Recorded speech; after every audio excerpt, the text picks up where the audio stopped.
¿Qué tal, amigos de Biblioquiz? Hoy tenemos no a un invitado, sino a dos que vienen a hablarnos además de un tercero, que es el protagonista de las páginas de este libro. Vienen a hablarnos de Joseph el Húngaro. Luis Enríquez, bienvenido. Hola, ¿cómo estás? Luis es el escritor, el autor del libro, pero la historia parte de unas vivencias de Fernando Campos. ¿Qué tal? Hola, buenas tardes, ¿qué tal? Vamos a ir poco a poco. Lo primero, ¿qué nos vamos a encontrar, Luis, en estas páginas? Nos vamos a encontrar la historia de un Madrid de los años 90 plasmada en sus garitos nocturnos y cómo se crearon algunos de ellos, los de la zona de Chamartín, que yo creo que no hay nadie en Madrid de mi generación que no haya pasado por el Iris Rover o por el Moby Dick. Y luego nos vamos a encontrar la peripecia de un real, básicamente real, de un tipo que pasó por allí de manera incomprensible. Un tipo que nace en Hungría, que atraviesa medio mundo y que por circunstancias que se reflejan en el libro, de manera rocambolesca, acaba en Madrid, saliendo de la cárcel de Carabanchel, y en ese momento conoce a Fernando, que era el responsable, el jefe de esos dos garitos que te digo, de Moby Dick y de Iris Rover. ¿Cómo llegas a conocerle? Pues, ¿Cómo llegó esta persona a trabajar contigo? Pues mira, Luis en el libro lo cuenta muy bien porque en la novela pone al principio en situación de cómo era el ambiente en esos locales. Y yo estaba trabajando un día y apareció. Entró por la puerta con su mujer y preguntó por Fernando Campos y estaba yo ahí. Dije, sí, soy yo, ¿qué pasa? Y me dijo, vengo de parte de Jerry. Y Jerry era un amigo mío que estaba en la cárcel, llevaba unos años en la cárcel de Carabanchel. Y resulta que él había hecho amistad con él allí y pues Jerry me lo recomendó. Y ya, que era una situación que a mí, claro, al principio me dejó acojonado. Digo, coño, este viene de Carabanchel.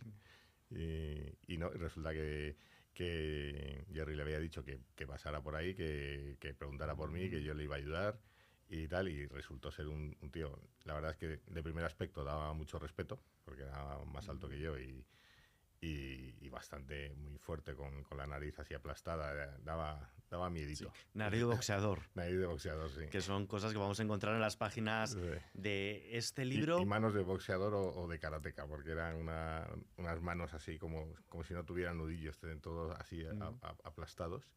Y claro, tú te fijabas y decías, joder, este tío, ¿qué quiere, no? Sí. Perfecto portero de estos dos sí, locales míticos sí, de Madrid, de Avenida de Brasil, Moby Dick, del Iris Rover, que a día de hoy siguen existiendo y funcionando muy bien. Sí.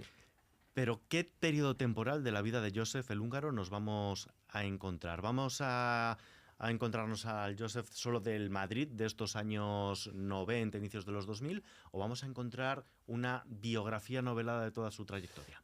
Es una biografía novelada de una parte de la trayectoria que él mismo le contó a Fernando en su estancia en Madrid. Entonces, a él no lo hemos podido encontrar, lo hemos intentado y no hemos podido. A partir de no encontrarlo, hemos dado por buena su versión de su propia vida y la hemos rellenado con algo de novela, algo de ficción, para intentar establecer una continuidad narrativa adecuada, ¿no? Entonces, lo que vamos a encontrar es sus primeros años de juventud en el Budapest precaída del muro. Estamos hablando de los años 86, con un concierto de Queen mítico, primera banda de rock que toca al otro lado del muro, 87, 88. Su salida, su huida de Budapest antes de la caída del muro. Va a viajar a París escondido en el Orient Express, se va a entregar para alistarse a la Legión extranjera, lo van a mandar a Ruanda, va a huir, va a llegar a la costa atlántica en Tánger, va a cruzar más, que ya no. Hay que situar un poco al lector. Y va a llegar a Madrid en esos años 91, 92. No hay mucha referencia cronológica en el libro porque como tampoco la conocemos no quiero ser muy preciso en lo que no conozco. Pero pero esa es un poco también la labor tuya como escritor, la de rellenar esos huecos de la biografía en base a la narración de Fernando. Claro. Es y luego la parte de libertad creativa. Claro, y luego lo que no conocemos, pues intentar encontrar historias paralelas identificables. Por ejemplo, sabemos que estuvo en la Legión extranjera, pero no sabíamos mucho, con lo cual, aparte de leer sobre todo lo que hemos podido, hemos encontrado un legionario español que vive en Ferrol, que estuvo en los años 90 en la Legión extranjera y que, por cierto, también estuvo en Ruanda, con lo cual, a partir de ahí lo hemos machacado entrevistas para intentar obtener todos los detalles de lo que era la vida en la entrada en la Legión extranjera. De modo que, si no hemos contado la vida de Joseph exacta, se tiene que parecer como un primo hermano, porque básicamente es la vida de otro cadete de la Legión en aquel momento, ¿no?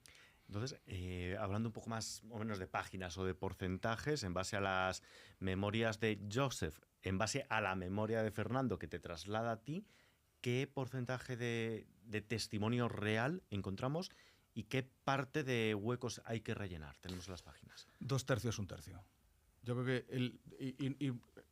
en tiempo, en posesión de balón, como se dice en fútbol, probablemente sea eso, 2/3, 1/3, puede que un poco más.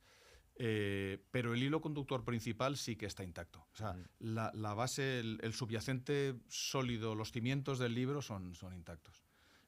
Todo lo que está inventado es decoración. O sea, la casa, los tabiques, esos son reales, y la decoración, los elementos ornamentales, esos son ficticios, ¿no? Sí, Fernando, yo también quiero saber, en este proceso de documentación memorística tuya, ¿cuánto de emocional te ha removido volver a recordar esos momentos vividos con el húngaro? Pues muchísimo, me ha encantado. De hecho, sobre todo rememorar aquella época, porque, como decía antes, Luis estructura el libro de una manera muy original, que a mí me sorprendió, contando la historia de cómo empezaron tanto Moby Dick como el Irish Rover, como para preparar el escenario donde iba a aparecer Joseph. Y entonces, todo ese proceso, que me recordó también porque mi amigo Jerry acaba en la cárcel y tal, pues que Jerry desafortunadamente sí le pude localizar, pero había muerto en el año 2018. Entonces, bueno, emotivamente mucho, pero muy divertido porque he aprovechado también para hablar con gente que no veía desde hace tiempo, y la búsqueda tanto de Jerry como de Joseph me ha hecho hablar con gente que hacía tiempo que no hablaba, y me ha encantado. Si ahora de repente apareciera, ¿qué le diríais? Bueno, yo que me disculpe por todo lo que me haya inventado, que no le guste mucho, porque a partir de la envergadura que por lo visto tiene el tipo, yo estoy algo aterrorizado. Fundamentalmente le volvería a empezar otra vez. O sea, le haría una entrevista interminable de detalles de su vida. Y para una segunda parte. No, para darme cabezazos contra la pared, porque probablemente todo lo que él me cuente será mejor de lo que yo he inventado.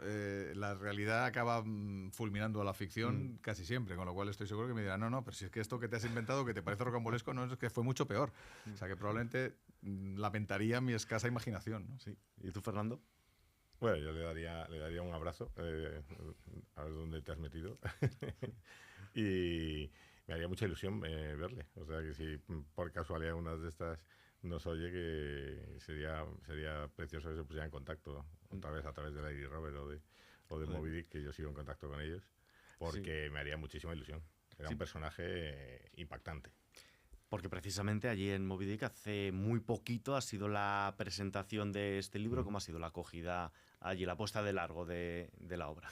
Ha sido una presentación del libro un poco peculiar, porque la idea que teníamos desde el principio es ir a presentar el libro allí donde el libro empieza y termina, que es en Moby Dick, que es una sala de conciertos.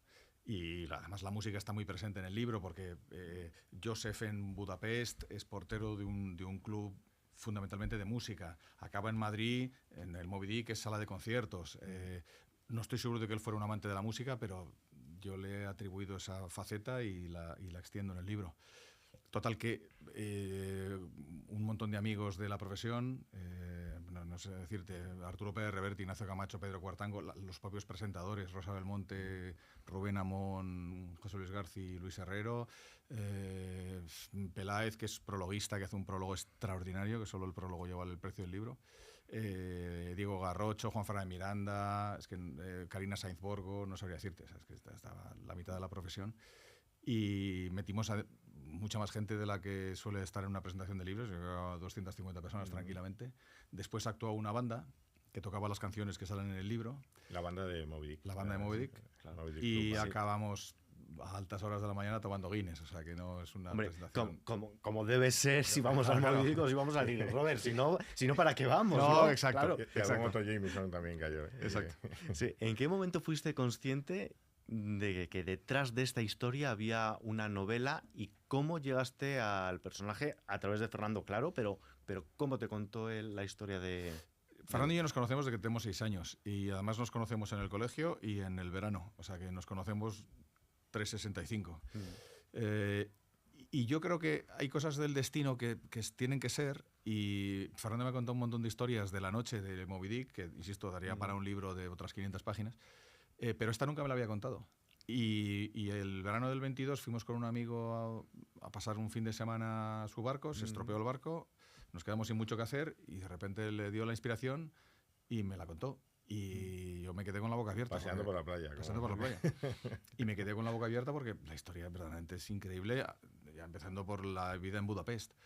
Y ese mismo momento, en cuanto acabó de contármelo, dije, Fernando, esto tenemos que escribirlo, hay que encontrar a este tío y tenemos que escribirlo.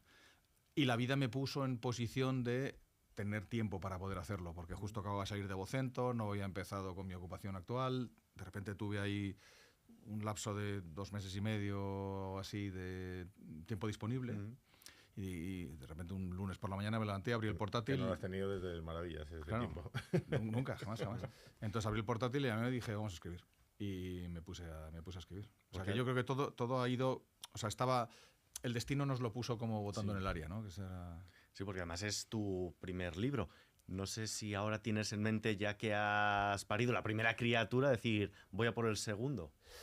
No tengo tanta necesidad de escribir un libro como tal, como si me encuentro con una historia me dará el impulso de querer escribirla. Si de repente me aparece una historia como esta que diga, me apetece, entonces probablemente me dé esta cosa mía de la obsesión compulsiva y me sienta a escribirla, pero depende más de la aparición de una historia que de mi propia necesidad de ir a buscarla o de plasmarla. Sí, de momento lo que vas a disfrutar es de los lectores del libro. La Feria del Libro de Madrid está aquí a la vuelta de la esquina. ¿Ya tenemos fechas de encuentro y de firma? El día 4 en la caseta de la Esfera, que si no recuerdo mal es la 284, a las 7:30. Pues vamos tomando nota de ello. Nosotros ya estamos llegando al final de esta entrevista y como a todos los autores que vienen aquí te tengo que preguntar por ello. Además, máxime cuando es un libro que incluye mucha música en él. Pero música. Nos tenemos que quedar con una canción solo. Te doy a elegir entre dos y...